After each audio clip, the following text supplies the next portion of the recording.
Panginoon, sa araw na ito. Maraming salamat po, Panginoon, na muli mo po kaming dinala sa lugar na ito, Panginoon, at sama-samang magpuri sa iyo at maitaas ka, Panginoon, sa oras na ito. Lord, ito po isang opportunity sa bawat isa na malaya kami makapagpuri, umawit, Panginoon, sa iyong pangalan, O Diyos.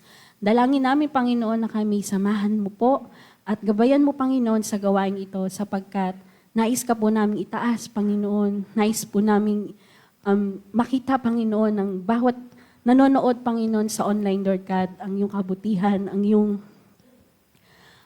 katapatan sa aming mga buhay, Panginoon. Kaya nais ka namin purihin, sambahin, Panginoon, sa oras ito. Ang araw na ito, Panginoon, ay tanging sa iyo lamang. Inaalay po namin ang araw nito sa iyo lamang, Panginoon. Kaya't gabayan mo kami, Panginoon, samahan, maranasan namin, Panginoon, ng iyong presensya at pangunahan mo po ang bawat isa na naririto. Mula po sa aming pag-aawitan, sa pagkanta, Panginoon, gayon din, Panginoon, sa aming pakikinig ng inyong mga salita, ipangunahan mo po kami, Panginoon, na maunawaan namin ito, Lord God, at tulungan mo po kaming may apply namin ito sa aming mga buhay, Lord God. Amen po. Muli, Panginoon, inaalay po namin ng oras ito sa iyo. Tanging sa iyo lamang, Panginoon. Ito po ang aming sama-samang dalangin sa pangalan lamang po ng aming Panginoong Hesus. Amen.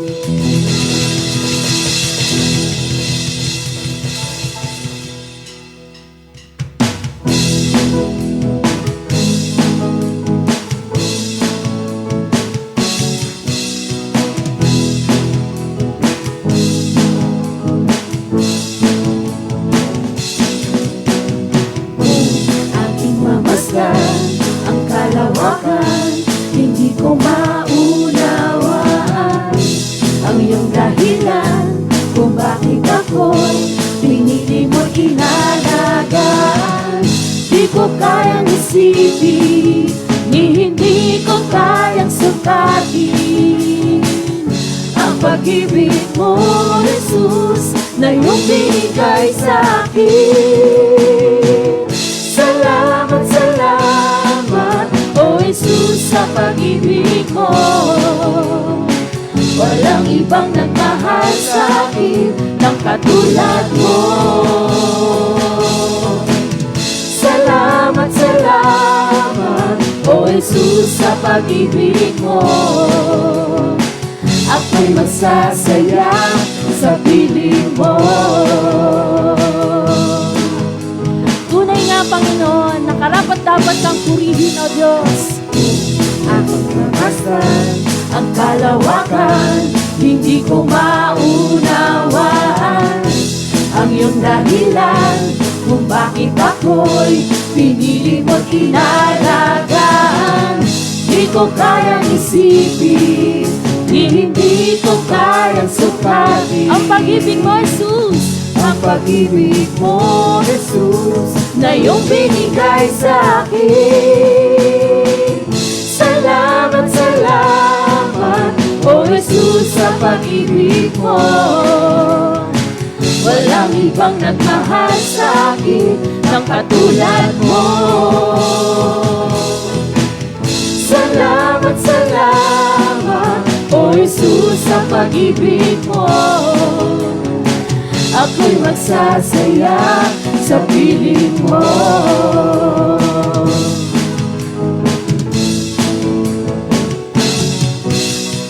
Kung may pagsubok man o kagipitan, ako ay may lalapitan. Ikaw, Jesus, ang aking sandigan, hindi mo ko bababayaan. Di ko kayang isipin, hindi ko kayang sukatin ang pag-ibig mo, Jesus, na iyong binigay sa akin. Salamat, salamat, O Jesus, sa pag-ibig mo. Walang ibang nagmahal sa akin ng katulad mo. Salamat, Panginoong Jesus. Salamat, salamat, O Jesus, sa pag-ibig mo. Ako'y magsasaya sa piling mo. Salamat. Salamat, salamat, O Jesus, sa pag-ibig mo. Walang ibang nagmahal sa akin ng katulad mo. Salamat, salamat, O Jesus, sa pag-ibig mo. Ako'y magsasaya sa piling mo. Buhay ko na purihin ka, buhay ko na sa'yo'y sumamba. Wala nang iba na naisip pa, kundi pasalamatan ka. Buhay ko na purihin ka, buhay ko na sa'yo'y sumamba. Wala nang iba na naisip pa, kundi pasalamatan ka. Buhay ko na! Buhay ko na purihin ka, buhay ko na sa'yo'y sumamba. Wala nang ibang na naisip pa, kundi pasalamatan ka. Buhay ko na purihin ka, buhay ko na sa'yo'y sumamba. Wala nang ibang na naisip pa, kundi pasalamatan ka. Salamat! Salamat, salamat, O Jesus, sa pag-ibig mo. Walang ibang nagmahal sa akin ng katulad mo. Salamat, salamat, O Jesus, sa pag-ibig mo. Ako'y magsasaya sa piling mo. Salamat, salamat, O Jesus, sa pag-ibig mo. Walang ibang nagmahal sa akin ng katulad mo. Salamat, salamat, O Jesus, sa pag-ibig mo. Ako'y magsasaya sa piling mo. Ako'y magsasaya sa piling mo. Ako'y magsasaya sa piling mo.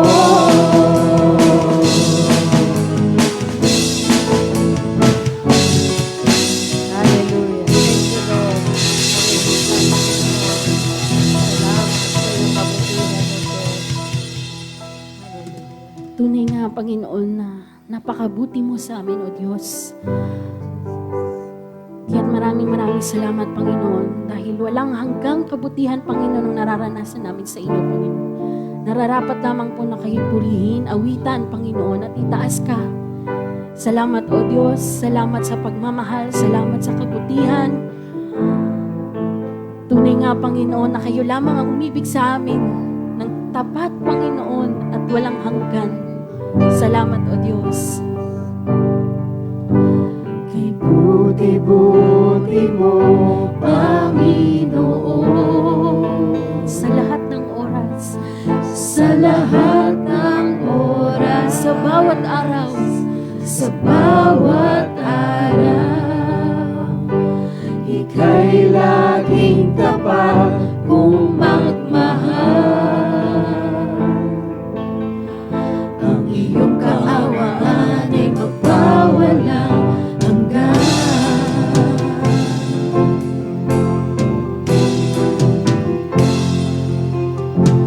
Kay buti-buti mo, Panginoon.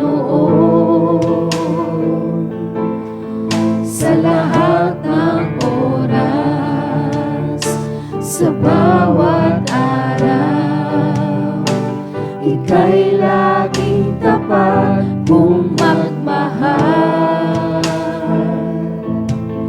Ang iyong kaawaan ay magpawalang hanggan. Pinupuri, sinasamba kita, dakilang Diyos at Panginoon. Tunay ngang ika'y walang katulad, tunay ngang ika'y di nagbabago. Mabuti ang Diyos na sa akin nagmamahal.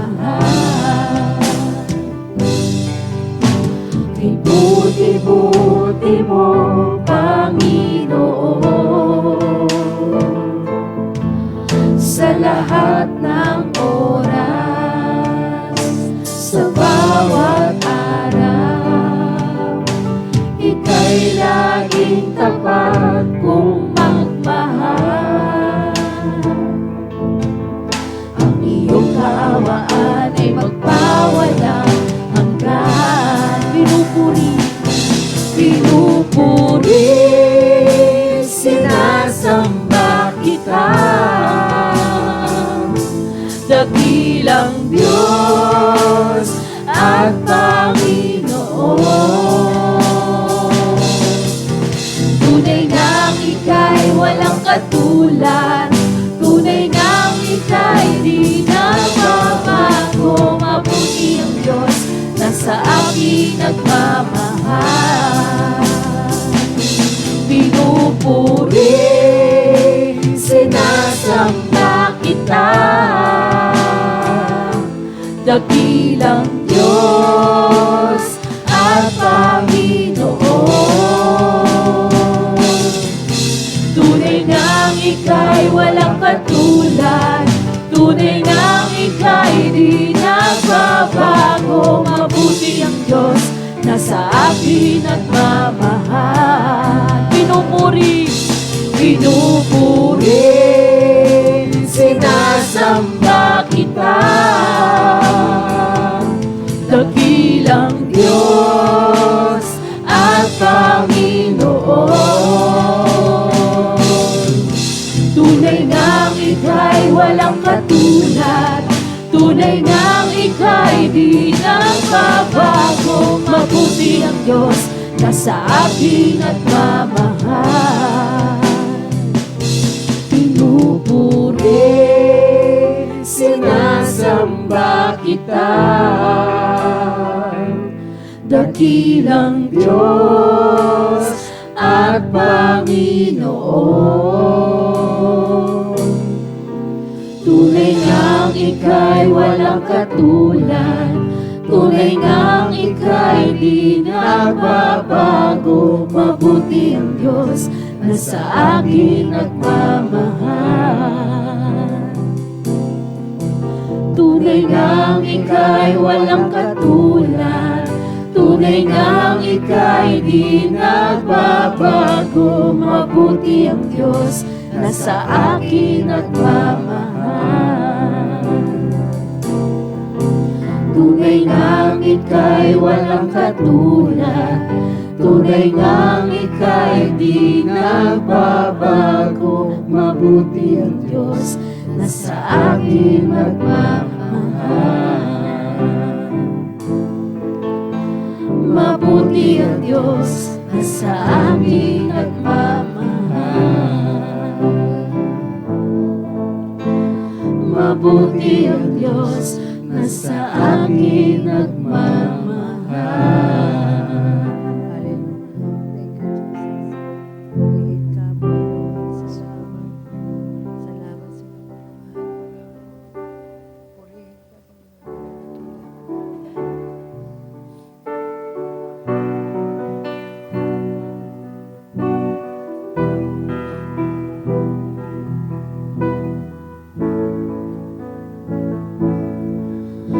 Katapatan mo, O Diyos, tunay at dakila.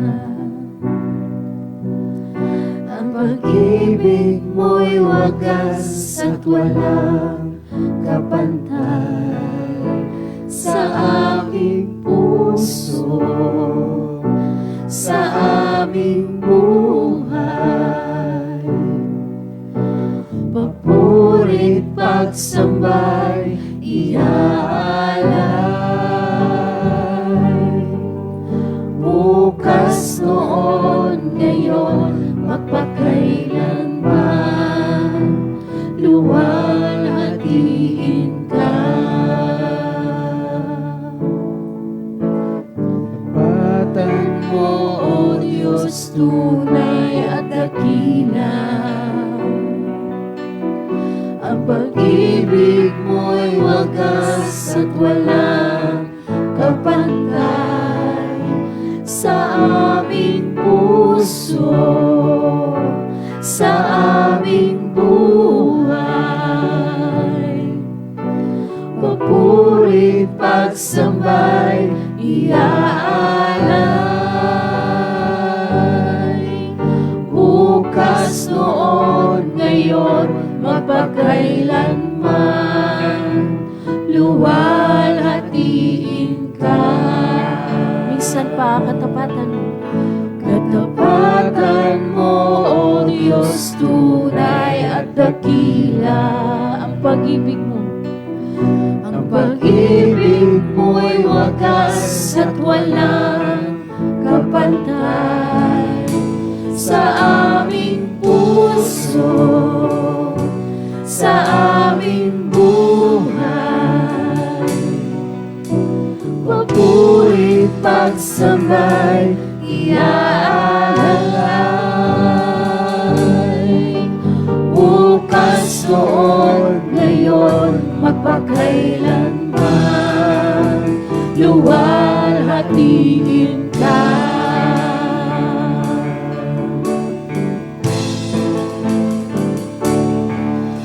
Panginoon, kay buti mo sa akin.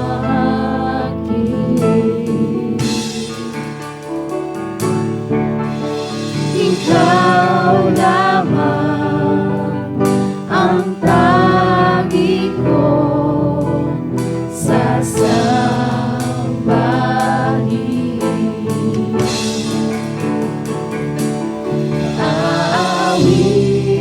Aawitan kita at pupurihin,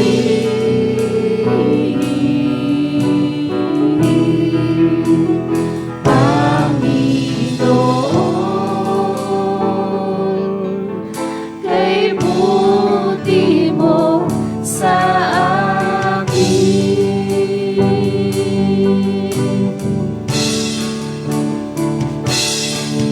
Panginoon,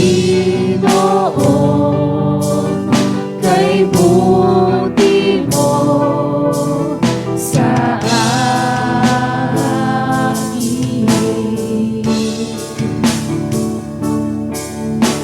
Ikaw lamang ang tangi kong sasambahin.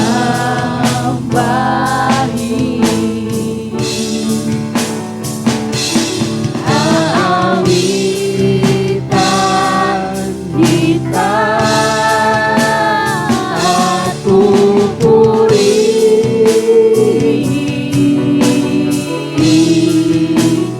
Panginoon, kay buti mo sa akin.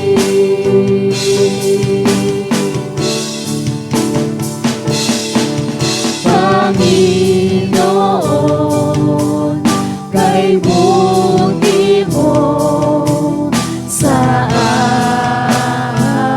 akin.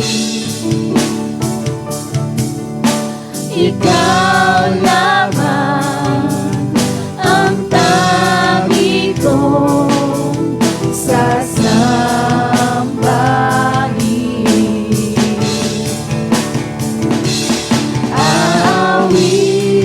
Aawitan kita at pupurihin,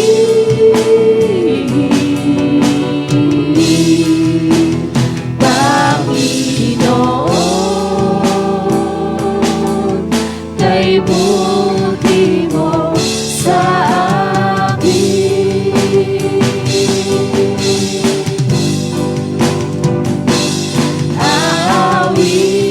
Aawitan kita at pupurihin,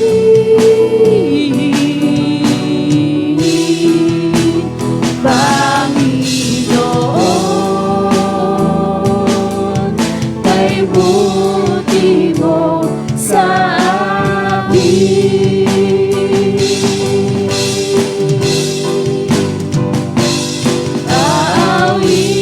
Aawitan kita at pupurihin,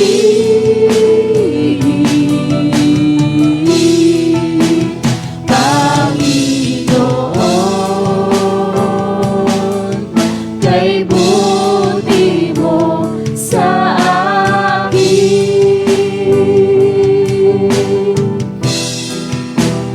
Panginoon, kay buti mo sa akin.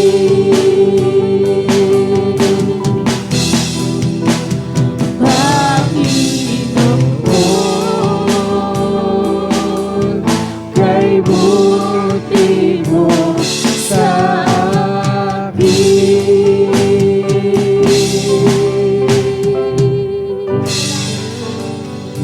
Salamat, Panginoon, sa iyong kabutihan, O Diyos. Tunay nga, napakabuti mo sa aming mga buhay, O Diyos.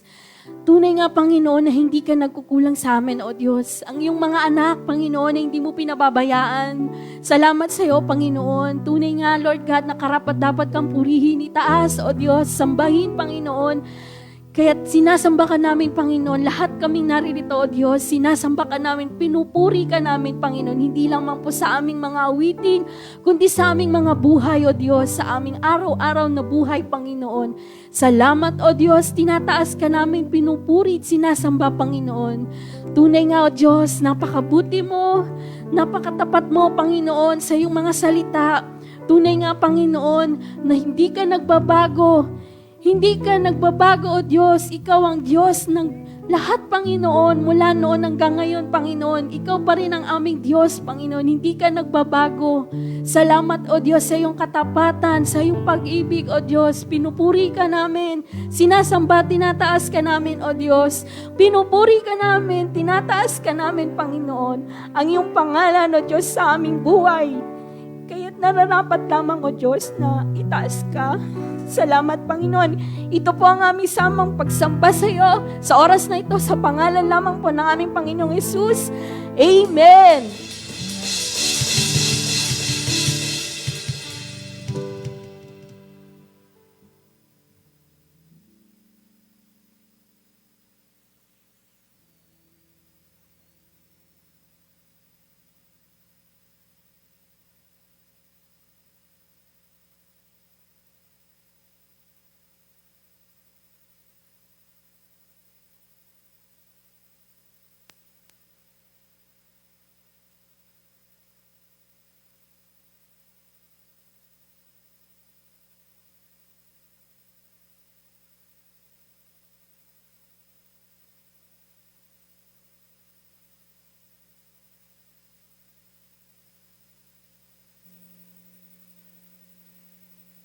Hello, mic test. 1, 2,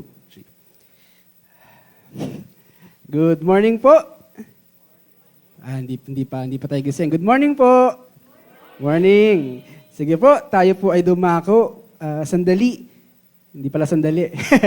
Dumako tayo sa pag-aaral ng Diyos. Inaanyahan ko po ang bawat isa na tumayo muli at ating sabay-sabay na basahin ang ating mga talata na aralin sa umagang ito. Sa 1 John 5, verse 13 hanggang 21. Sabay-sabay natin basahin. 1, 2, 3, go. I write these things to you who believe in the name of the Son of God, that you may know that you have eternal life. Next. And this is the confidence that we have toward Him, that if we ask anything according to His will, He hears us. Verse 15. If we know that He hears us in whatever we ask, we know that we have the request that we have asked of Him. 16. If anyone sees his brother committing a sin not leading to death, he shall ask, and God will give him life. To those who commit sins that do not lead to death, there is sin that leads to death. I do not say that one should pray for that. Verse 17, all wrongdoing is sin, but there is sin that does not lead to death. 18, we know that it does not keep on sinning, but he who was born of God protects him, and the evil one does not touch him. 19, we know that we are from God, and the whole world lies in the power of the evil one. Verse 20, and we know that the Son of God has come and has given us understanding, so that we may know Him who is true. And we are in Him who is true, in His Son, Jesus Christ. He is the true God and eternal life. Last verse, little children, keep yourselves from idols. Let's pray. Panginoon Diyos, we commit this study this morning to you, Lord God. Kayo po ang maggabay sa amin, ang inyong banal na Espiritu ang magturo sa amin at magbigay patuloy ng liwanag sa inyong mga salita. At ang amin dalang, Lord God, kayo po ang mag-convict sa aming mga puso, Lord God, sa mga bagay na itinuturo mo ngayong umaga, Panginoon. Gamitin niyo po ako, gamitin niyo po ang pulpito, hindi lamang ako kundi ikaw po, Panginoon, ang siyang marinig namin, Panginoon, sa umagang ito. Ang inyong mga salita, ang inyong mga aral, ang inyong mga utos, Panginoon. Ang sa gayon, kami po ay patuloy, Panginoon, na makasunod, Panginoon, sa inyo, hindi dahil sa aming kalakasan, kundi dahil sa iyong biyaya, Panginoon. At Lord God, sa umagang ito, ang iyong paggabay at pagkilos at pangunguna ang aming dinadalangin sa umagang ito. Maraming salamat po sa inyo po namin ipinagkakatiwala ang pag-aaral ng mga salita sa pangalan ni Jesus.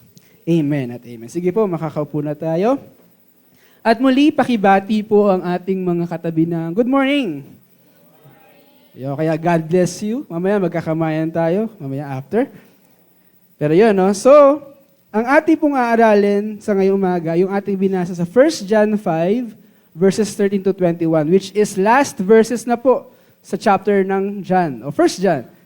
For ilang linggo, last year and even the month of January hanggang ngayon, ay tinatalakay natin yung 1 John. Marami na tayo natalakay, marami tayong, I hope, natutunan, at patuloy na inaaral na maisabuhay pagdating sa 1 John. At sa ngayong umaga, ang ating pag-aaralan na ito, pakibanggit nga sa katabi nyo itong unang tanong. Yung did you know? 1, 2, 3, go. Did you know? Are you sure? Okay, sa verses kasi ng mga aaralin natin, yan ay, kung napapansin nyo kanina or napansin nyo kanina sa pagbasa, maraming words na ginamit yung word na know. I think 7 or 8 words nandun. Even merong confidence, merong believe, at ito ay niwala ko, ang pinaka-purpose, bakit sunod yung 1 John, I think nabasa natin kanina, at ito ay may kinalaman sa confidence. Pakibasa nga, 1, 2, 3, go. Confidence. May kinalaman to sa confidence regarding sa ating buhay pananampalataya. Dahil may mga pagkakataon sa buhay natin na tayo ay, may minsan na nagdududa. Ligtas ba tayo? Meron ba tayong buhay na walang hanggan? Yung Diyos na ating pinanampalatayaan ay totoo ba? Lalo tigit, nakwento sa atin ni Pastor yung isa niyang parte ng buhay niya na may pagkakataon na tinanong niya si Tita Tess o si ate niya na, paano kung sila yung tama? No, merong ganong tanong or I think karamihan sa mga Kristiyano ay na-encounter yung tanong na yun. Pero John, written 1 John, para sa ating mga mananampalataya to be assured or to be confident sa faith na meron tayo sa Diyos. Hindi ito mali, hindi ito false, ito ay totoo. From the very first chapter until the end, John is assuring us na yung kanilang na-witness, sila yung saksi ng Panginoon Yesus, at even ngayon, na ipapasa hanggang sa atin. At kung iti-trace back natin, even history tells us that Jesus is true. Na nabuhay ang Panginoon Yesus. Yung kanyang mga turo, sinabi na talaga. At siya ay namatay at muling nabuhay. Kahit history nagkasabi niyan. May mga pagkakataon lang na minsan naalog o nasishake tayo pagdating sa ganito. So, tinatalakay ni John sa huling mga salita niya sa sulat na ito ay ang ating confidence sa faith or yung assurance natin sa ating pananampalataya. Kaya, did you know or are you sure? Alam ba natin at tayo ba ay sigurado? Madalas kapag merong tanong na ganyan, merong kadoktong sigurado ka ba? May tinanong, sumagot, sigurado ka ba? Kasi gusto nating makasigurado, gusto nating totoo kung ano man yung sinasabi ng isang tao. Higit lalo sa ating pananampalataya, yung ating Diyos sa sinasamba. At ngayon pa lang, unahan ko na kayo, totoo ang ating Diyos sa sinasamba. Okay? At makikita pa natin sa ating mga aralin. So makibuklat kayo sa akin, kung meron kayong mga Bible sa phone o physical Bible, makibukas kayo sa 1 John 5, lalo na kapag medyo nagkakaroon ng technical difficulty. No? So mabuti na meron tayong dalang Bible. At kung may phone tayo, wag po tayo magpa-distract muna sa mga ibang bagay. Let's focus sa Word of God this morning. Handa na po ba tayong makinig? Ay, okay. Handa na po ba tayong mag-aral ng salita ng Diyos? Lahat po ng handa, magsabi ng amen muli. Ayan, ginigising ko lang po kayo kasi medyo makulimlim, malamig, so baka kayo ay naantok na. Okay. Ang ating titingnan ngayon yung 5 bagay o 5 things believers can be confident about. May 5 bagay na itinutukoy sa ating binasa na pwede tayo maging confident o panatag o sigurado pagdating sa ating pananampalataya. Okay, una, pakibasa nga, 1, 2, 3, go. Life of God. Mababasa natin sa verse 13 na sinasabi, I write these things to you who believe in the name of the Son of God, that you may know that you have eternal life. Yung eternal life, yung sinasabi natin, buhay ng Diyos. Na, last week, kung i-recap natin, ay binanggit ni Pastor. Kasi sinulat dito, sabi dyan, these things, kung yung pinaka-sinundan na verses ay yung verses 6 to 12, yung tinuro ni Pastor last week. Kung di nyo po napakinggan, pwede nyo panoorin sa online. Nag-promote pa no? Or pwede nyo basahin sa Bible. At kung tingnan yung kabuang libro, kabuang sulat ng First John, yung buo ang sinasabi nito. Sinulat niya to give us confidence that we may know that we have eternal life. Pero hindi dahil sa atin, hindi dahil sa iyo, hindi dahil sa kung sino man, kundi dahil sa Panginoon Jesus. Sabi diyan sa 11, and this is the testimony that God gave us eternal life. Binigyan tayo ng Diyos ng buhay na walang hanggan, at itong buhay na ito ay nakanino?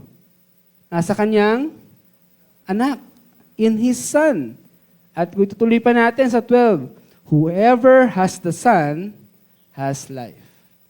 Ngayon, magiging tanong dyan is, papaano tayo magkakaroon ng Panginoon sa buhay natin? Kaya binanggit yung verse 13. Kanino isinulat ang first dyan? Pakibasa nga, yung naka-underline, 1, 2, 3, go. To you who believe, sa inyong mga nanampalataya. Yun lamang ang tanging paraan para magkaroon tayo ng buhay na walang hanggan. Manampalataya sa kanyang anak. Manampalataya sa Panginoon Yesus. Wala nang iba. At kapag sinabi natin believe, maaaring may magtanong sa atin, ano ba ibig sabihin ng believe? Kung ipapaliwanag natin ito sa kabataan, sa anak natin, o kung sino man, pag sinabing believe, hindi lang ito alam, hindi lang ito naunawaan. Kasi kahit lumabas tayo sa apat na ilang sulok ng kwartong to, may mga nakakaalam talaga kung anong ginawa ng Panginoon Jesus. Alam nila, naunawaan nila. Pero ang tanong ay, sila ba ay nanampalataya? Or, in other words, nagtiwala ba sila sa ginawa ng Diyos? O nagkitiwala sila sa kanilang sarili? Dahil sila mabait? Dahil mayaman sila? O dahil sa ginawa ng Panginoon Jesus na naghirap dito sa lupa para sa atin kaligtasan? Hindi lang alam, kundi nanampalataya. At itong pananampalataya na to, nagresulta ng pagsunod. Okay? Again, nagresulta o nagbubunga. Hindi dahil sumusunod sa Panginoon Yesus, yun ang dahilan bakit tayo ligtas. Hindi. Kasi babalik tayo sa unang mga tipan na pagsunod sa batas. Pero, sinasabi at malinaw sa New Testament from Matthew hanggang sa dulo pa, kahit naman nung una pa manampalataya sa Panginoon Jesus, ang tanging daan para sa kaligtasan. Manampalataya. Believe. And again, no other name under the heavens, kundi sa pangalan ng kanyang bugtong na anak, at yun ang Panginoon Jesus. Amen po ba? In the name of the Son of God. And what is His name? Jesus Christ. Jesus. In fact, yung Jesus ay nangangahulugang He saves. Yeshua, or He saves. Yun yung mismo pangalan ng Jesus Christ is, nabanggit ni Pastor, is anointed one or Messiah, tagapagligtas. Yun ang pinaka-purpose. Bakit nanaog ang Panginoon Jesus? Kaya, pinapaulit-ulit, sinasabi ni John, ang mga bagay na ito, even yung testimony, hindi lang ng mga tao sa chapter 1, kundi mismo ang Diyos, sa inaral natin last week, para malaman nyo at ako na meron tayong buhay na walang hanggan. Buhay na walang eternal life. That you may know. At it implies certainty or assurance. The word eternal pa lang very secure. Kasi, ang eternal sa Tagalog ay walang hanggan. Hindi siya habang buhay. Or sa ibang Tagalog, habang buhay. Pero I think mas tama yung walang hanggan. Walang katapusan na buhay. Alam ba natin ito? Kasi may mga merong mga mananampalataya na naniniwala na nawawala ang kaligtasan. Walang kasiguruduhan sa kaligtasan na meron sa Panginoon Hesus. Pero malinaw na itinuturo ng Biblia na merong walang hanggang buhay sa mga taong nanampalataya sa kanyang anak. At iiwan ko itong tanong, kasi mamaya babalikan natin ito. Pag tinanong kayo, ano ang ibig sabihin para sa inyo? Ano ang ibig sabihin ng buhay na walang hanggan? What is eternal life? Kung kayo tatanungin. Mamaya babalikan natin at sasagutin pa din natin yan sa dulo. Pero iwan ko muna to. Pero yung una nating punto, isang bagay na pwede tayong maging panatag, sigurado, pagdating sa ating buhay pananampalataya, ay yung buhay natin sa Diyos o yung buhay na walang hanggan na meron sa Diyos. Na kung sino man ang nanampalataya, hindi lang alam, nanampalataya sa Panginoon Hesus ay magkakaroon ng buhay na walang hanggan at hindi mamapahamak. That's very, very assuring. Number 2. Pakibasa. 1, 2, 3, go. Medyo humina. Palakasan. 1, 2, 3, go. Okay. Kalooban ng Diyos, kagustuhan ng Diyos. Paano natin nasisigurado na ang mga bagay-bagay ay kalooban ng Diyos? Parang kuya, parang mahirap ata yan kasi hindi naman natin alam or what. Pero basahin natin yung mga sumunod na verse. Sabi diyan, and this is the confidence that we have toward Him. Confidence, again, assurance, or sa ibang salita is yung boldness o yung courage na sabihin yung ating pagkitiwala na meron tayo sa Diyos. Toward Him, sino daw yung Him doon? Yung God. Si God. Ito yung aming kapanatagan o kasiguruduhan na meron kami patungo sa Diyos. Ito, himayin natin ang onti ito. That if we ask, sa buhay pananampalataya, anong parte ng buhay natin to? If we ask God, I think it relates sa panalangin. Ito yung tanging paraan natin ng pakikipag-usap sa Diyos. Kasi pag nagbabasa tayo ng Biblia, ang Diyos ang nagsasalita. Tayo ang tinuturuan. Ang prayer ay ating communication sa Diyos. Ako, tayo, patungo sa Diyos. Panalangin. Ask. If we ask, at hindi siya command. Ang prayer, wag natin ipagkamali na ang prayer ay parang formula or utos natin sa Diyos. Diyos, gusto ko po nito, dinadalain ko po ito. Kayo po ang gumawa. Na para bang obligado ang Diyos or ang Diyos ang sumusunod sa atin panalangin. Hindi tayo ang nakikipag-usap sa Diyos. Kaya I think yung ginamit na word na ask, may pagsusumamo, may pagtatanong, mayroong pagkausap, hindi inuutusan. Kasi may mga pagkakataon na parang napagkakamalian na ang prayer ay parang formula or parang magic command na kapag sinabi natin to, yon. Ituloy pa natin. May sinabi dyan, if we ask anything. Ano mang bagay? Diba? Anything. Pero I think ito yung nagko-control o ito yung dapat nating pansinin. Yung sumunod, that if we ask anything according to His will. Napakalawak ng subject ng prayer. Maraming verses patungkol sa prayer. Pero I think isa to sa pinakamahalaga. That if we ask anything according to His will. Kasi, according to whom? Kanino ba? Sino ba ang Diyos? Tayo ay sumusunod sa Diyos. Tayo ay nanampalataya sa Diyos. Pero malaman natin, again, ang panalangin ay pakikipag-usap natin sa Diyos at marapat lang na kahit sa tinuro na panalangin ng Panginoon Hesus sa the Lord's Prayer, ano yung una doon? Our Father in Heaven. He direct His prayer or yung example ng prayer sa Ama. So marapat na ang ating panalangin una ay yung sa Diyos. According to whom? To God. And to what? God's will. Kadalasan, sa ating panalangin, hindi ko po sinasabi na masama ang manalangin ng kung ano yung desire ng puso natin. Hindi masama yon. Actually, ini-encourage ang Bible na lumapit tayo sa Diyos. We pray for it. Pero isang guide natin pagdating sa panalangin ay yung kanyang kalooban. At nagiging sigurado tayo pagdating sa ating panalangin, even the desires of our heart, ay itong mga sumusunod. Again, ang nagko-control sa buong verses na to, verse 14 and 15, again, according to His will. According to God's will, not ours. Siya ang Diyos natin, siya ang Master natin, siya ang ating Lord. Hindi baliktad. Pero yan, tingnan natin yung resulta. Sabi dyan, that if we ask anything according to His will, He hears us. And the next, and if we know, kung alam natin na tayo ay pinakikinggan ng Diyos, in whatever we ask, we know that we have the request. Again, He hears us, narinig tayo ng Diyos, at sinagot tayo ng Diyos sa panalangin natin. Sabi dyan, we have. Nagkaroon tayo ng ating idinalangin. Again, ibabalikan ko lang. Ang pinaka-importante sa verses na to ay yung, again, according to His will. Ngayon, paano din nasisigurado na ang mga bagay-bagay na ating dinadalangin ay kalooban ng Diyos? Paano tayo nagiging confident doon? Tingnan natin itong diagram na to.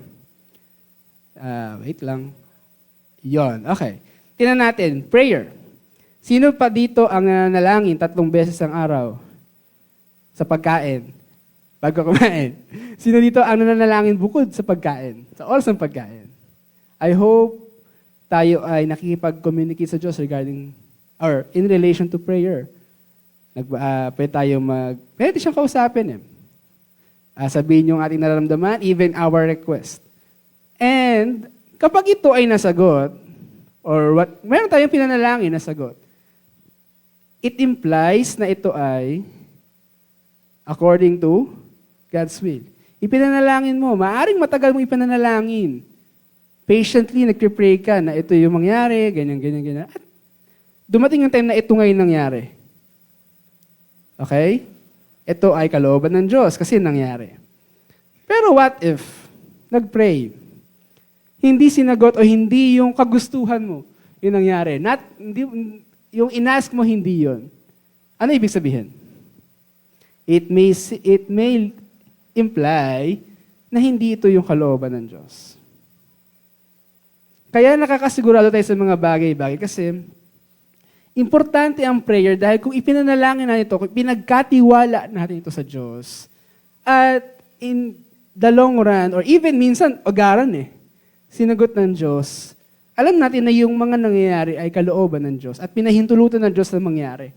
Kasi yung kalooban ng Diyos atin ay maganda. Pero kung pag nagkataon na ang ating mga panalangin ay hindi sinagot, or let's say no ang sagot, tayo ay magpasalamat kasi hindi ito yung kalooban ng Diyos para sa atin. Hindi yun yung best para sa iyo. Para sa akin. Nakukwento ko to sa youth pag nagbe-Bible study kami. Sabi ko, meron akong plano. May prayer ako sa Lord na 25 years old, magpapakasal na ako. Diba? Nasagot, diba? Hindi. Dito wala ako asawa Okay.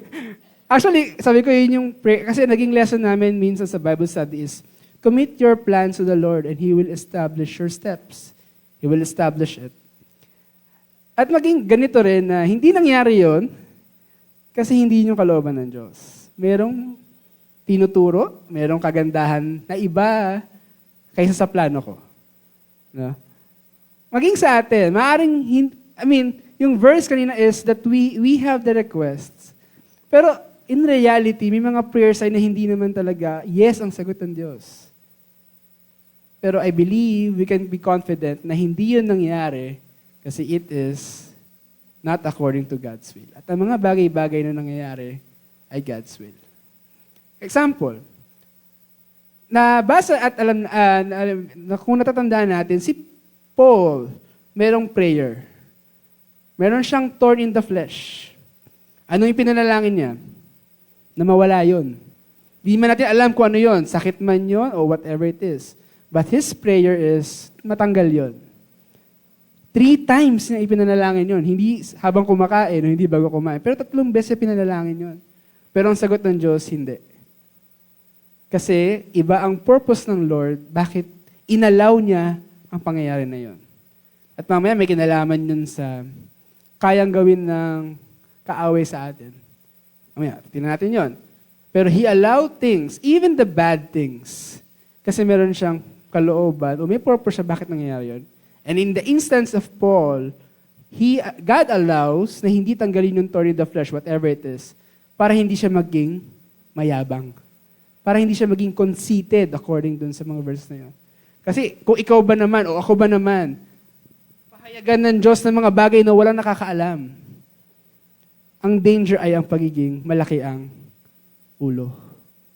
At kahit naman sa normal na kaalaman dito sa mundo, kapag hindi naingatan ng sarili, maski ako, at even sa mga kabataan, habang lumalaki ang kaalaman, may danger na lumaki lang ang ulo. Example yon ng mga bagay o ng panalangin na maaaring hindi sinasagot ng Diyos kasi meron siyang mas ibang plano para sa atin. And we can be sure, or we can be confident, na God's will ang mga bagay-bagay, nangyayari o hindi nangyayari according sa atin. Kasi ang importante, ito ay according sa Diyos. Siya yung sinusunod natin. Again, siya yung ating Master, siya yung ating Lord and Savior. At siya ang, kung titingnan natin, siya yung nakakita ng lahat ng bagay. He is outside of time, present, and even the future. How secure are we sa Diyos na omnipotent, omniscient, and omnipresent? All-knowing, He can do all things, and present everywhere. Etong sumunod na verse 16 ay isang example ng panalangin naman according sa will ng Diyos.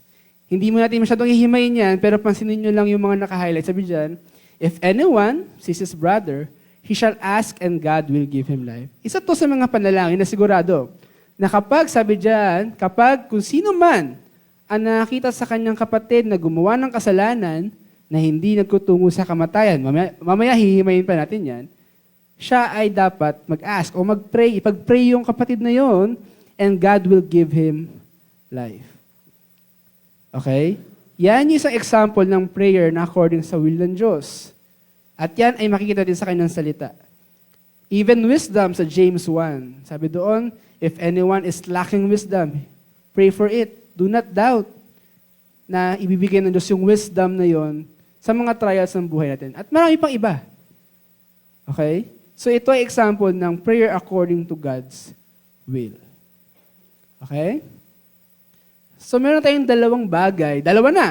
Una, yung buhay na walang hanggan. Pangalawa, yung kalooban ng Diyos na napakaganda para sa atin. Maaaring minsan iba lang yung gusto natin, matigas ang ulo natin, matigas ang puso natin. Pero after nun, looking back, nagpapasalamat tayo sa Diyos kasi nangyari yung kalooban niya, hindi yung kagustuhan ko.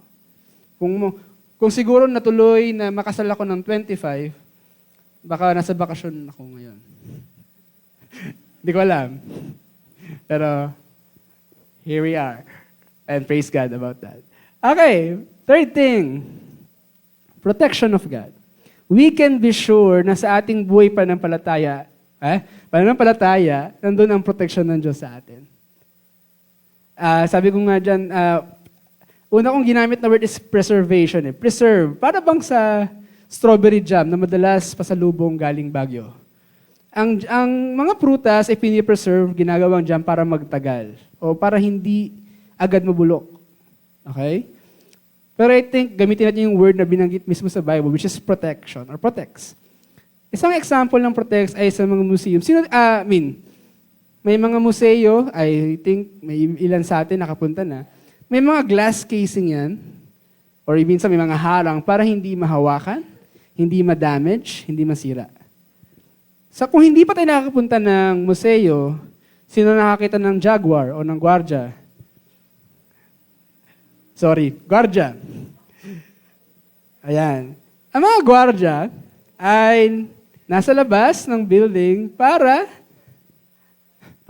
baka naman yun matandaan nyo sa buong preaching, yung jaguar. Wag naman. Okay? Yung gwardiya ay nagbabantay o pinoprotektahan niya yung nasa loob ng kung anumang building. Bangko, mall, kahit tinutusok-tusok lang yung pinipishball yung mga bag natin pagdating sa mga gwardiya.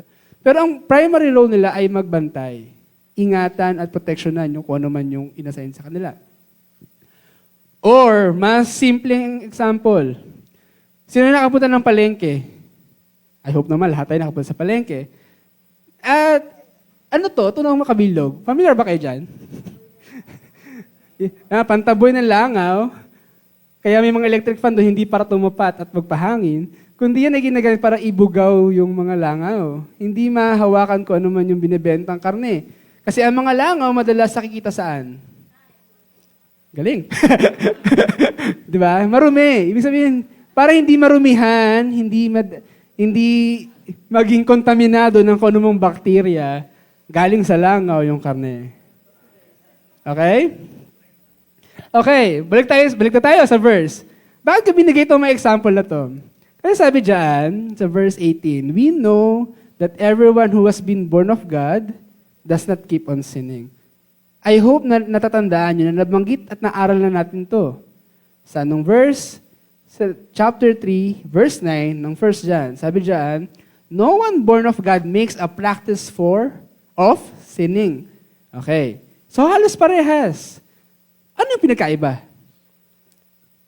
Pag sa mga ganyang bagay, maging masuri tayo na may ibang pinupunto si John pagdating sa mga verses na ganyan.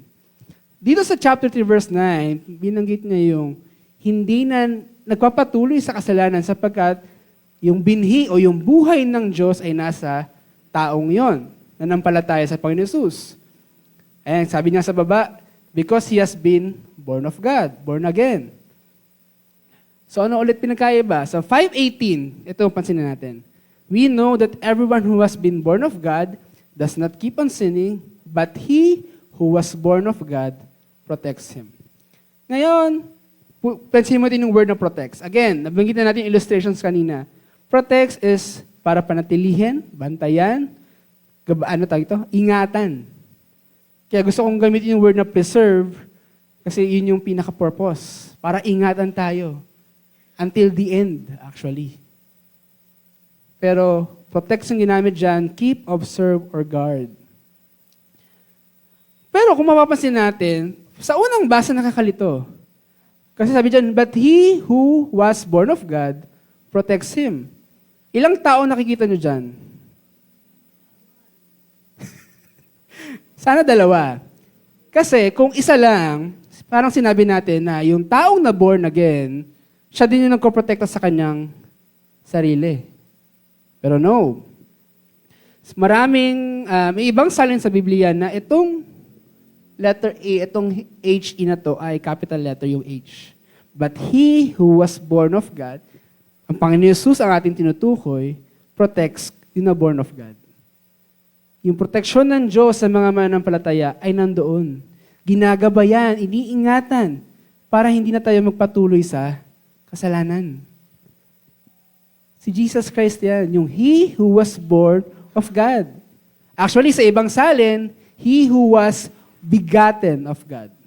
Hindi bigat, Begotten, B-E-G-O-T-T-E-N. Parang sa John 3:16. For God so loved the world that He gave His only begotten Son. Yun yung pinaka-essence. Begotten, o He who was born of God, Jesus Christ, protects the believer. Protects him. At sabi dyan, and the evil one does not touch him. Evil one, kilala natin kung sino yung ating kaaway. Sa spiritual na buhay o realm, nandiyan ang kaaway, si Satanas. Pero sinisigurado tayo, binibigyan tayo ng kumpiyansa at kasiguraduhan na tayo ay pinoproteksyon ng Diyos at hindi tayo kayang i-damage o kantiin ng kaaway. Tingnan ito. Sabi dyan, no grasp or hold in order to harm. Kasi protektado na tayo. May protection tayo ng Diyos pagdating sa mga bagay-bagay. And no permanent spiritual harm can be done. Hindi na nawawala ang kaligtasan sa atin. At naniniwala ko ang mga tunay na palataya, wala na yung possession, kung meron mang demon possession na nangyayari sa labas, yun ay dahil sila ay lying in the power of the evil one or hold by the power of evil one na nasa verse 19. Pero dito sinasabi doon na tayo mga nananampalataya sa Diyos, hindi na kayang i-damage ang kaaway. And enemy hindi tinanggal ko na pala 'yon. Yung kaaway natin, maaari tayong usigin, persecute. Maaari tayong i-deceive, linlangin. Pwede tayong i-discourage, panghinaan ng loob. Or pwede tayong i-tempt, akitin na gumawa ng kasalanan. Pero these things ay mga bagay na hindi nagpapawala ng ating kaligtasan. Maaring yung ating joy, yung ating kagalakan na meron sa Panginoon Jesus, sa ating relasyon sa Kanya, yun yung nawawala, yun yung dinadamage niya. Kasi we are forever secure sa Diyos eh. But in our journey, the evil one is trying to discourage us, to slow us down, and to doubt yung ating pananampalataya sa Kanya. But, be assured that Jesus, who is the begotten Son of God, protects the one who believes or who was born of God, who has been born of God. Okay? Hindi tayo, example ng evil one does not touch him. Sino nakakilala kay Job? Si Job, sa Book of Job, kung mababasa natin yon, inalaw ng Diyos na maraming mangyaring hindi maganda sa buhay ni Job dahil sabi ni Satan, kaya lang naman nananampalataya si Job kasi siya ay napagpapala. Maraming mayaman, ganyan-ganyan. Kaya siya ay sinubok ng kaaway. Pinahintulutan ng Diyos. At salamat sa Panginoon kasi after noon, mas lalo pang naging matatag si Job pagdating sa kanyang pananampalataya. Though, marami pang conversation yun, pero in the end, siya ay nagpasalamat sa Diyos. Kasi inalaw yun ng Diyos, pero hindi beyond sa kung anong kaya ni Job. Actually, yun sa 1 Corinthians na walang temptasyon na nangyayari sa atin na igit pa sa ating kakayahan. Yun lang inaalaw ng Diyos. Alam ng Diyos yung limit natin. At yun yung inaalaw ng Diyos. At even, sabi doon, He give us the way out ng temptations na yun. O ng mga pagsubok na yun na binibigay ng kaaway. Okay? Kaya nandun yung protection ng Diyos. Maaring tayo ay usigin, linlangin, pero hindi nababago ang ating katayuan sa Diyos. Hindi nababago ang ating kaligtasan sa Diyos. Higit lalo, hindi nababago na meron tayong proteksyon galing sa Diyos. Amen po ba? Jesus Christ. Si Jesus Christ lang yan. At ito pa. Nasa topic tayo ng protection of God. Balikan natin itong verse 16. Sabi diyan, if anyone sees his brother committing a sin not leading to death. I think ito ay isa rin sa mga proteksyon ng Diyos.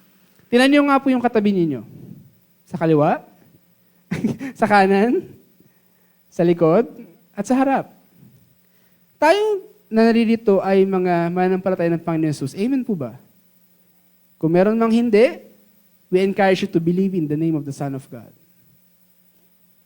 Pero, in general, tayo lahat dito ay magkakapatid sa Panginoon. At, kung nakikita nyo ako, o yung mga katabi ninyo, na may nagagawa pa, nakita nyo, merong kasalanan na nagawa, we pray for him. You pray for him. I pray for him. As an expression, again, nung utos na loving one another or being accountable sa bawat isa. Kasi yun yung isang gabay o protection ng Diyos sa atin. Nag-iingatan tayo sa bawat isa. Nagtatamaan tayo sa bawat isa. Kasi hindi natin gustong manatili din sa mali o sa kasalanan yung bawat isa. So, niniwala ako na isa sa mga protection ng Diyos na ibinigay dito sa mundo ay yung mga kapatid natin sa Panginoon. Huwag nating baliwalain kapag tayo ay kinalabit, kinausap, tinama. Maging sensitive tayo doon, maging aware tayo doon. Kaya may mga ganung bagay sa church, hindi para saktan ka lang. Hindi ako saktan lang. Kundi para itama tayo, ituwid tayo sa mga bagay-bagay. At maaaring maging curious kayo pagdating doon sa sin not leading to death. Okay.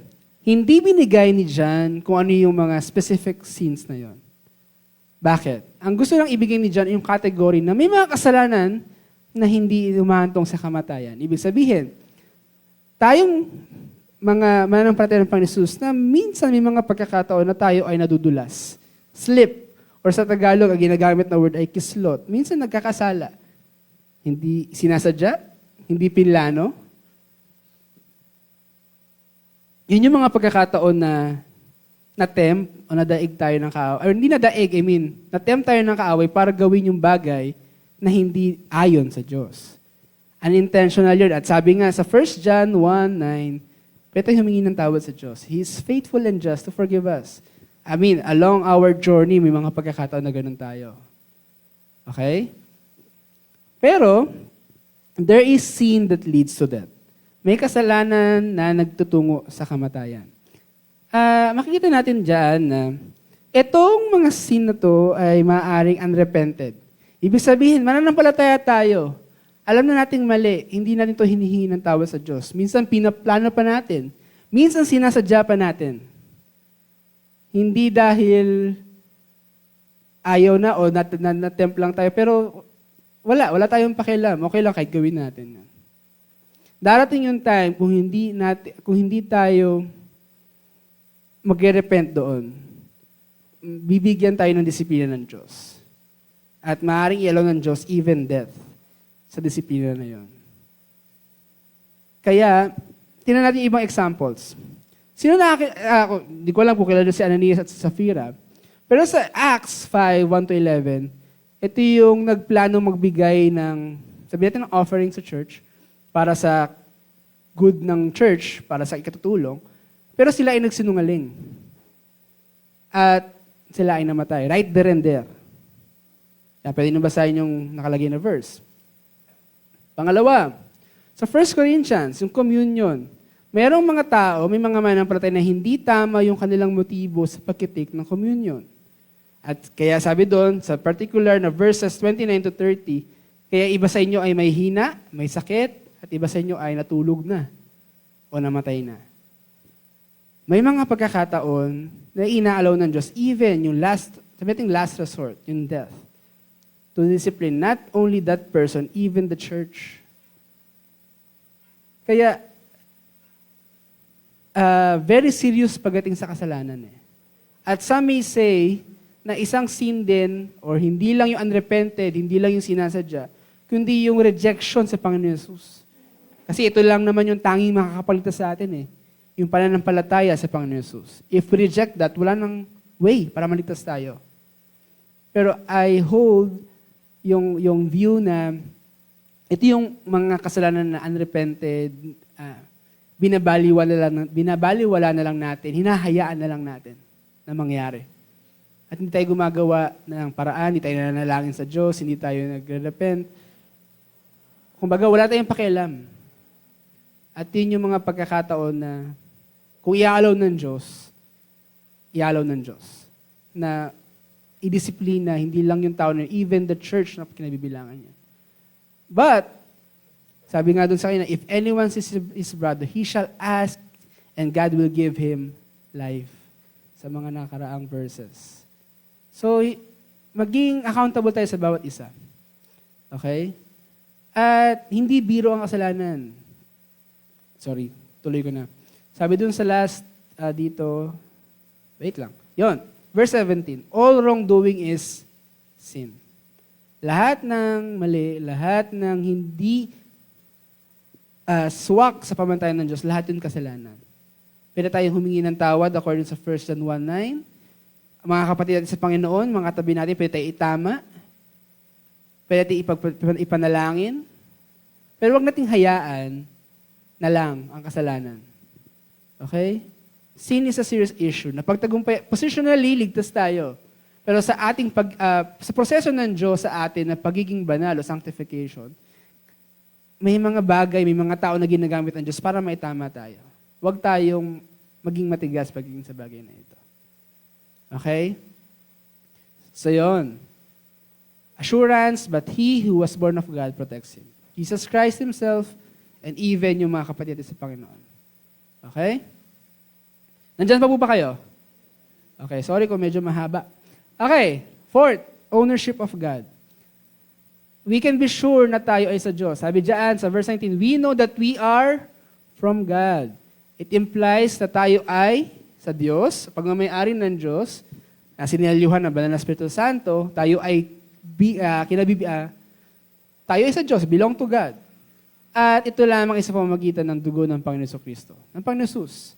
Sabi sa ibang mga verses, He is the propitiation o kabayaran ng ating kasalanan. At sabi diyan, and the whole world lies in the power of the evil one. Pero I think John is giving contrast point. Ano ibig sabihin? Totoo na ang mundo nito, o sistema ng mundo ay nasa kapangyarihan ng kaaway. Pero, tayo mga nanampalataya, so yun sa kanina, we know that we are from God, tayo ay under sa kapangyarihan nino. Kung yung isa is sa kaaway, tayo ay kanino? Sa Diyos. We are under the power of the Holy One or God Himself. Pangapat na pwede nating maging sigurado dyan. At last, understanding of God. Ano ibig sabihin niyan? Sa verse 27 dyan, and we know that the Son of God has come. It refers to Jesus Christ nung siya ay magsakatawang tao. But ito yung, I think, emphasis. And has given us, pakibasa yung, has given us understanding. Ang pagdating ng Panginoon Jesus ay nagbigay sa mga tao ng clarity o ng kaliwanagan patungkol sa Diyos. Kaya nga binanggit dyan, sa susunod, binuksan ang ating mga puso so that we may know Him who is true. Ang Diyos ay Espiritu. God is Spirit. At si Jesus Christ is the image of the unseen God. Siya ang nagre-reflect sa kung sino at nagpapatotoo kung sino ang Diyos. At siya ay nagsakatawang lupa to witness and to point people to God so that we may know Him, we may know God who is true. Totoo ang ating Diyos. Totoo ang Diyos na nagsakatawang tao at nagpakita sa mga unang saksi na hanggang ngayon ay sinishare hanggang sa makaabot sa atin at I hope maging tayo sa iba pa. And sabi diyan, we are in Him, na implies yung meron tayong relasyon sa Diyos, meron tayong fellowship sa Kanya. Sa Kanya at sa Kanyang bugtong na anak. Sa pamagitan muli ng Panginoon, wala nang iba. And He is the true God and eternal life. Again, let me read. He is the true God and eternal life. Jesus Christ. Balikan natin itong tanong na to. Kung kayo ang tatanungin, what is eternal life? Ano ang buhay na walang hanggan? Kanina, binasa na natin. He is the true God and eternal life. And I hope makita natin to. And isa pang mas malinaw verse, John 17 verse, pwede ko ba kanya lahat pakibasa? John 17 verse 3, 1 to 3, go. And this is eternal life, that they know you, the only true God, and Jesus Christ whom you have sent. Ang eternal life hindi lang walang hanggan. Hindi lang yung duration, hindi lang yung period ng time. Hindi lang ito, maaaring ang sagot ng iba ay yung buhay at abundance of life. But kung ako tatanungin niyo po, ang buhay na walang hanggan ay yung pagkakataon na ang Panginoon Jesus ay naparito upang magbigay sa atin ng kaunawaan patungkol sa Kanya. So that we may know Him, the only true God, and Jesus Christ, whom you have sent, whom God sent. Kasi, kung papa-imagine ko po sa inyo, isang tao na kilala, makapangyarihan, mag-isip kayo ng tao na hindi nyo aakalaing makikita ninyo. Hindi nyo akakalain na makakasalamuhan ninyo. And to the point na nakita nyo siya, nakasalamuha, at to the point na na-build yung relationship nyo, either artista, politiko, or whatever who or he or she is, kapag mayroon kang relasyon sa kanya, very, alam yun, ang saya. Kasi hindi mo inakalang makakasalamuha mo siya. Pero how about God? God the Creator Himself. God who is powerful. God who is holy. Pinakita niya ang kanyang sarili sa pamamagitan ng Panginoon Yesus.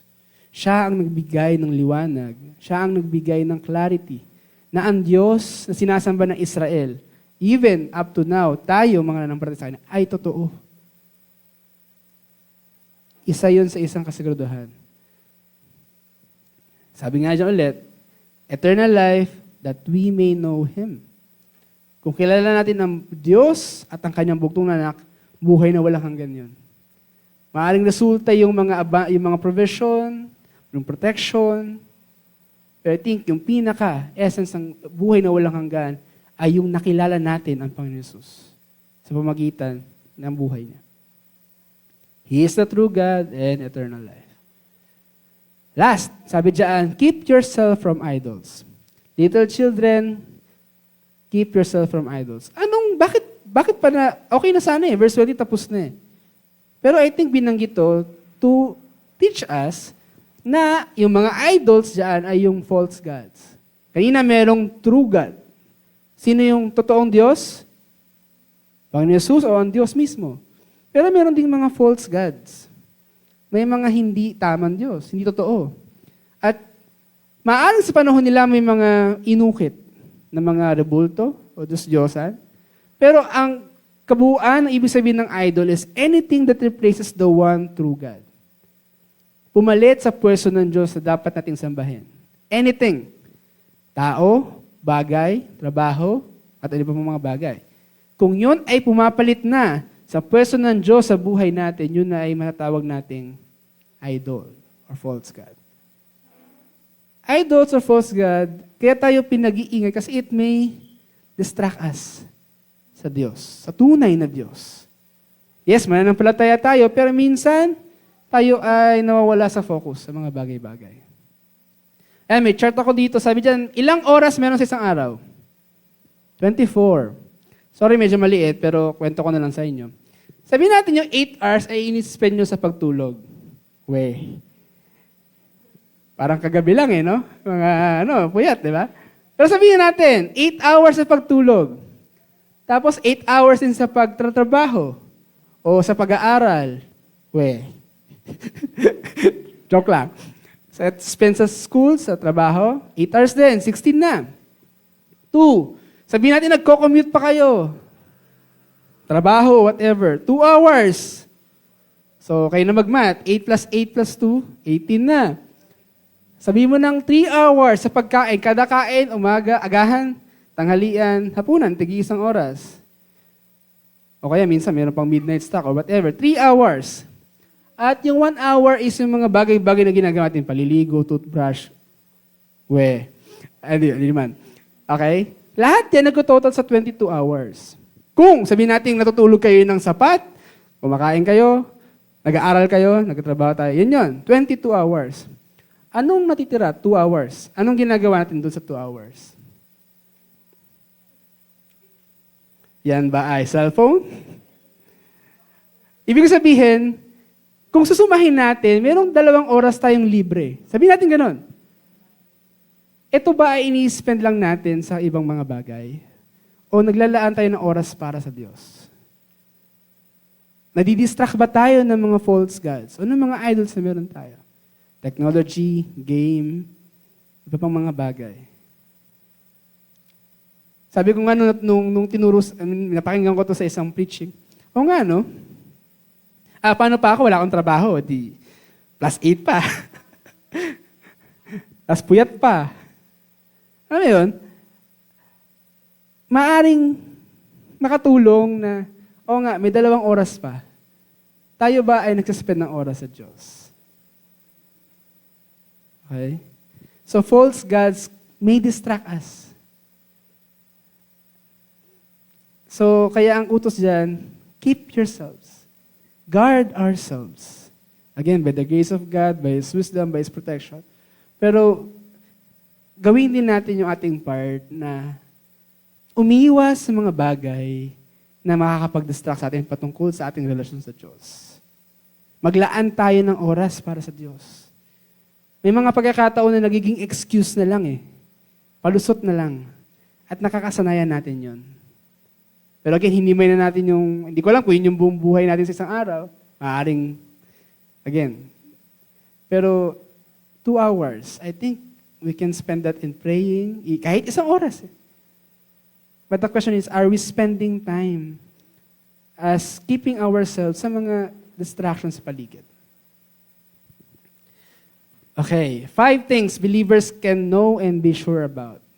Life of God, will of God, protection of God, ownership of God, and understanding of God. Kung hindi nyo man natin matandaan yung 5 punto na yon, ito yung pinaka-summary. Pakibasa nga, 1, 2, 3, go. Believers' confidence is found in God. Hindi sa atin. Mapapansin nyo, 5 puntos natin, lahat ay sa Diyos. Buhay, kalooban, proteksyon, pag-aari, at even yung ating pag-unawa at pagkakaalam sa Diyos. Ang galing lahat yun sa Diyos. Hindi sa atin. Wala tayong rason para maging mayabang. Lahat ay sa Diyos. Kaya believers' confidence is found in God. And kung hihimay natin ulit, ito yung 5. Ito basahin niya. Application. Last part.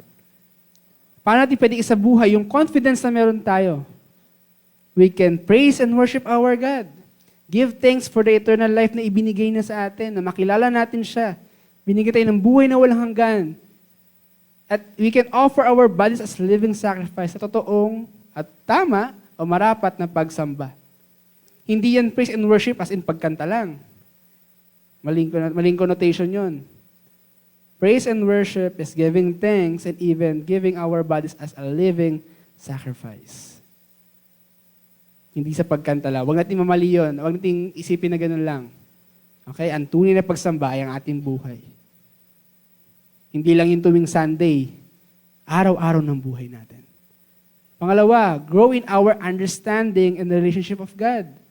Nakita natin yung kalooban ng Diyos para natin malalaman sa pag-spend sa panalangin, sa pagbabasa ng kanyang mga salita at pag-aaral nito. And I hope unhurried and dedicated time. Kasi nakita natin, mayroong 2 hours na libre. Or kung meron pa kayo ibang business. Pero I think we can spend time and a lot time para sa Diyos. Okay? Let's spend time sa Diyos. Pangatlo, rely in the power and the will of God.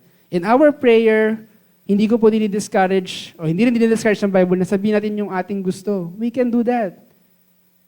Pero, lagi natin isipin na ang kalooban ng Diyos ang siyang mangyari sa buhay natin. Maaaring may gusto tayo, we pray na yun ay according sa kanyang kalooban. Kung hindi man, salamat sapagkat maganda ang kalooban ng Diyos para sa akin. Seek and study His Word for His will and counsel.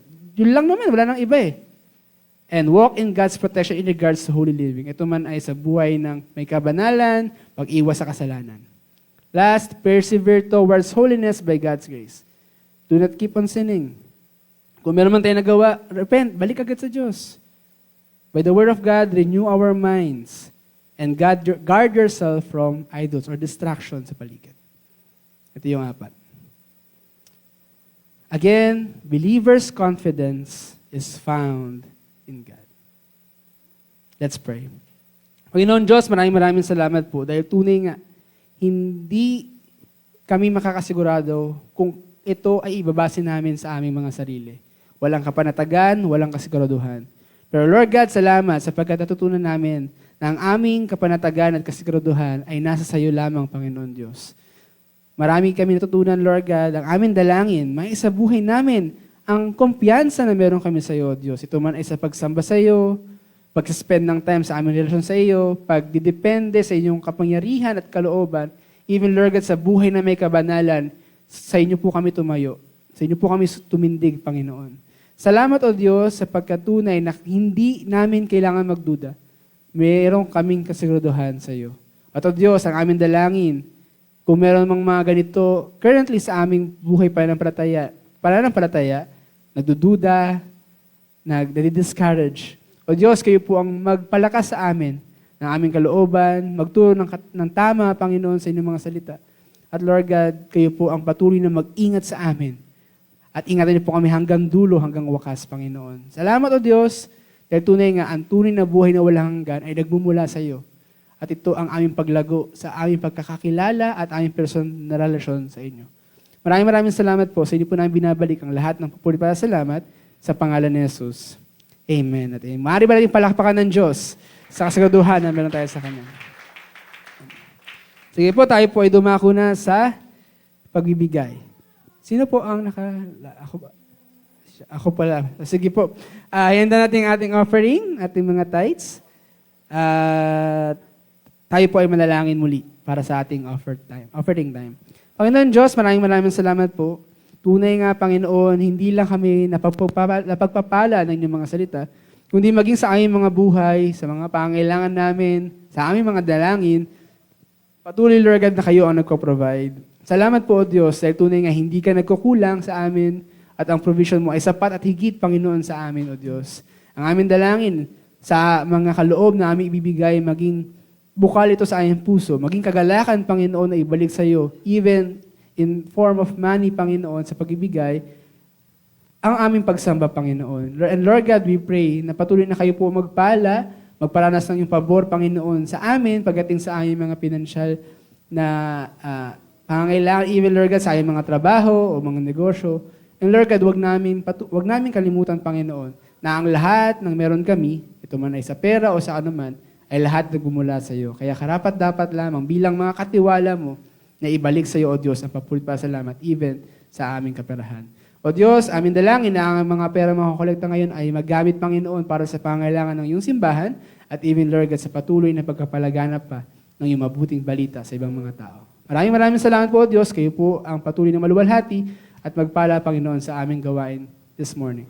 In Jesus' name we pray. Amen and amen. Anong oras na po? Giving time.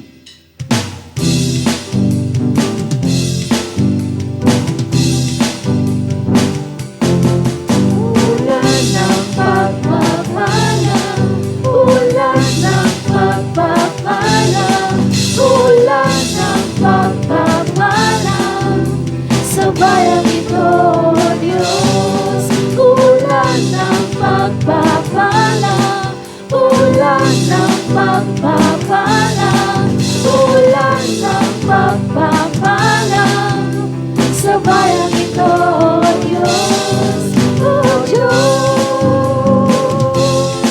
oh Diyos.